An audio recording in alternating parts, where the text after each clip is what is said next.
بسم اللہ الرحمن الرحیم۔ السلام علیکم۔ ایک نئی ویڈیو کے ساتھ آپ سب لوگوں کو خوش آمدید۔ آج ہم بات کرنے لگے ہیں اینکر عمران ریاض صاحب کے بارے میں، جو ان کی حالیہ کنڈیشن اور حالیہ صورتحال ہے، اور یہاں پر ہم دونوں کی طرف سے یہ بات واضح کر دینا چاہتے ہیں کہ یہ ویڈیو بنانے کا مقصد کوئی بھی پولیٹیکل پوائنٹ آف ویو نہیں ہے، بلکہ میڈیکل کنڈیشن اور میڈیکل پوائنٹ آف ویو وہ ہم ڈسکس کریں گے۔ اور سب سے پہلے ہم ڈاکٹر نوید کے پاس چلیں گے اور ان سے پوچھیں گے کہ عمران ریاض کی جو موجودہ صورتحال ہے اور تھوڑا سا اس کے بارے میں آپ ہمیں بتائیں۔ جو ان کے چاہنے والے ہیں وہ سمجھنا چاہتے ہیں کہ ان کی کیا کنڈیشن یا کیا صورتحال ہے۔ بسم اللہ الرحمن الرحیم۔ پہلے تو تھینک یو ڈاکٹر زبیر۔ دیکھیں، ابھی جو حالیہ میڈیکل کنڈیشن ہے عمران خان ریاض صاحب کی، جب ان سے ملے تھے تو کچھ باتیں کچھ پازیٹیو بھی تھیں ان کے بارے میں اور کچھ نیگیٹو ان کے میڈیکل ہیلتھ کنڈیشن کے حساب سے۔ ڈاکٹر زبیر، سب سے پہلے میں پازیٹیو پہ بات کروں گا۔ جب وہ ان سے ملے تھے تو یہ بات تھی کہ ان کی یادداشت بہت اچھی تھی، ان کو پرانی باتیں یاد تھیں، وہ لوگوں کو پہچان رہے تھے، اور تھوڑی بہت نیگیٹو باتوں میں یہ تھی کہ ان کا وزن کافی گر چکا تھا۔ لیکن اس سے بھی بڑھ کے جو لوگوں کو جس بات پہ پریشانی ہوئی وہ تھا ان کا رک رک کے بولنا۔ جیسے ہمیں پتا ہے کہ عمران خان ایک اینکر ہیں اور وہ ایک گرجدار آواز میں بات کرتے تھے پہلے، اور تو اب اچانک ان کے آواز میں جو یہ ایک قسم کی چینجنگ آئی ہے تو اس کو لے کے لوگ پریشان تھے۔ تو یہاں میں آپ کو یہ بتاؤں کہ جب بھی کسی کو بھی بولنے میں دشواری ہوتی ہے یا اپنی بات سمجھانے میں مشکل آتی ہے یا اس کے علاوہ وہ رک رک کے بولتے ہیں، اس کو بولتے ہیں اسپیچ ڈس آرڈر۔ تو میرے لحاظ سے ان کی جو حالیہ کنڈیشن ہے عمران خان ریاض صاحب کی، وہ اسپیچ ڈس آرڈر کی تکلیف سے گزر رہے ہیں۔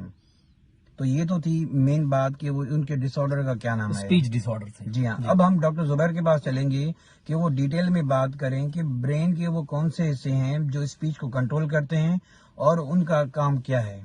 تھینک یو ڈاکٹر نوید۔ اور سب سے پہلے یہ ہے کہ آپ کو اسکرین کے اوپر ایک پکچر شو ہو رہی ہوگی، اور اس پکچر میں آپ دیکھ سکتے ہیں کہ ہمارے دماغ کے مین دو حصے ہیں، اور ایک لیفٹ برین اور دوسرا رائٹ برین، اور جو اسپیچ کو کنٹرول کرتا ہے وہ لیفٹ حصہ کنٹرول کرتا ہے، بشرط یہ کہ عمران ریاض صاحب کی طرح آپ بھی سیدھے ہاتھ سے لکھتے اور کام کرتے ہو، تو اس میں آپ کا جو لیفٹ سائڈ کا برین ہے وہ کام کر رہا ہوگا۔ اور اس کے بعد ایک دوسری پکچر ابھی آپ کو شو ہوگی، اس میں دماغ کو 4 حصوں میں تقسیم کیا گیا ہے ان کے کام کرنے کی صلاحیت اور نوعیت کے لحاظ سے۔ اور جو اس کا سب سے اگلا حصہ ہے جس کو میڈیکل میں فرنٹل لوب کہا جاتا ہے، وہ حصہ ہمارے بولنے کو اور ہمارے احساسات کو اور ہمارے جذبات کو کنٹرول کرتا ہے، اور وہاں پہ ساری چیزیں دماغ کی موجود ہوتی ہیں جو سپیچ کو کنٹرول کرتی ہیں۔ اور اگر کسی کو سپیچ ڈس آرڈر ہو تو عموماً یہ مانا جاتا ہے کہ وہاں پہ کوئی ایشو ہے یا کوئی خرابی ہے۔ بالکل ایسا ہی ہے۔ تو اب تصویر نمبر 3 کے اندر یہ دیکھیں گے ہم کہ اسی اگلے حصے میں ایک ایریا ہوتا ہے جس کو کہتے ہیں بروکاز ایریا۔ ڈاکٹر نوید، اس بروکاز ایریا کا کام کیا ہوتا ہے کہ جب کوئی انسان لفظ کی ادائیگی کرتا ہے، بولتا ہے، تو وہ اس کی بولنے کی صلاحیت اور ادائیگی کی صلاحیت کو کنٹرول کرتا ہے۔ اور جو اینکر حضرات ہوتے ہیں ان میں یہی ہوتا ہے کہ ان کے پاس جو تجربہ ہوتا ہے وہ بولنے کا ہی ہوتا ہے، تو یہ ان ایریاز کو کنٹرول کر رہا ہوتا ہے۔ اگر کسی وجوہات کی بنا پر وہ ایریا کام کرنا بند کر دے تو اس کو بروکاز ایفیزیا کہتے ہیں۔ میڈیکل میں ایفیزیا کا مقصد ہوتا ہے کہ بولنے میں تکلیف کا ہونا۔ اور اگر ہم اس کے کازز کی بات کریں، یہ کن وجہ سے ہوتا ہے بروکاز ایفیزیا، تو اس میں جو سر فہرست ہے وہ سٹروک ہے۔ آپ لوگوں نے بھی دیکھا ہوگا جن لوگوں کو فالج یا سٹروک ہوتا ہے تو ان کا جو بولنے کی صلاحیت ہے وہ کم ہو جاتی ہے، پھر بولنے میں تکلیف ہوتی ہے، بالکل ایسے ہے۔ یا دوسرے نمبر کے اوپر ہے کہ ٹراما، کسی مینٹل ٹراما سے گزرے، روڈ ٹریفک ایکسیڈنٹ سے گزرے، اور تیسرے نمبر کے اوپر ہے انفیکشن کا ہو جانا، اور چوتھے نمبر کے اوپر ہے ٹیومرز کا، مطلب کہ اگر آپ کو دماغ کا کینسر ہو جاتا ہے۔ تو یہ 4 مین کازز مانے جاتے ہیں۔ لیکن اس کے علاوہ 2 اسپیشل کنڈیشن بھی ہیں۔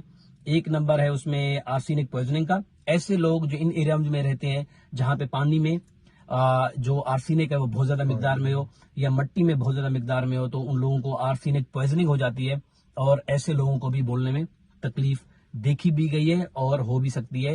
اور جو دوسرے نمبر کے اوپر اگر ہم بات کریں تو اس میں یہ ہے کہ جو لوگ ڈرگز لیتے ہیں, آئی وی ڈرگ ابیوزر ہوتے ہیں یا اورل لیتے ہیں, تو نشاور چیزیں لیتے ہیں, تو ان کے اندر بھی اس طرح کی چیزیں دیکھی جاتی ہیں کہ ان کو بولنے میں شدید تکلیف ہو رہی ہوتی ہے.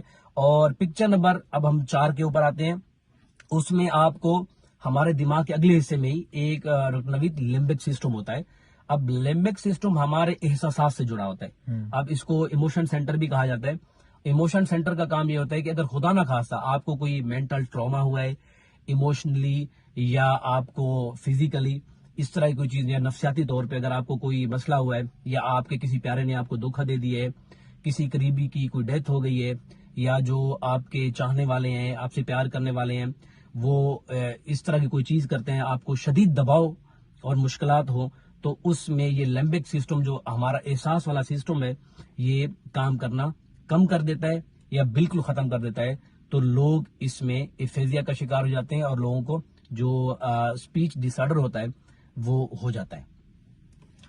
جی ڈاکٹر زبیر, بالکل آپ نے صحیح کہا. اس کے ساتھ ہی میں یہاں پہ یہ بھی بتانا چاہوں گا کہ یہ ویڈیو صرف اور صرف میڈیکل پرپز سے بنائی گئی ہے, اس کا کوئی بھی پولیٹیکل ایفیلیشن نہیں ہے. ہم یہاں پہ دعا گو ہیں کہ عمران خان ریاض صاحب کی میڈیکل ٹیم ان کو دیکھ رہی ہوگی اور بہت اچھے سے علاج کر رہی ہوگی, اور وہ اپنی پرانی کنڈیشن میں جہاں پہ پہلے وہ اینکرنگ کرتے تھے, اچھے آواز میں بات کرتے تھے, اس طرح وہ بات کریں. اس کے ساتھ ساتھ ہم اس ویڈیو کو بھی اینڈ کرتے ہیں.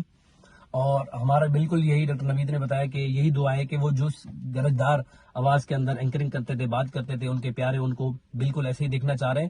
اور اسی کے ساتھ ہم اس ویڈیو کا اختتام کرتے ہیں. اور اگر ہماری ویڈیو پسند آئی تو اس کو لائک کریں, کمنٹس کریں, شیئر کریں, اور ہم دونوں کا یوٹیوب چینل سبسکرائب کریں. Thank you so much. Thank you.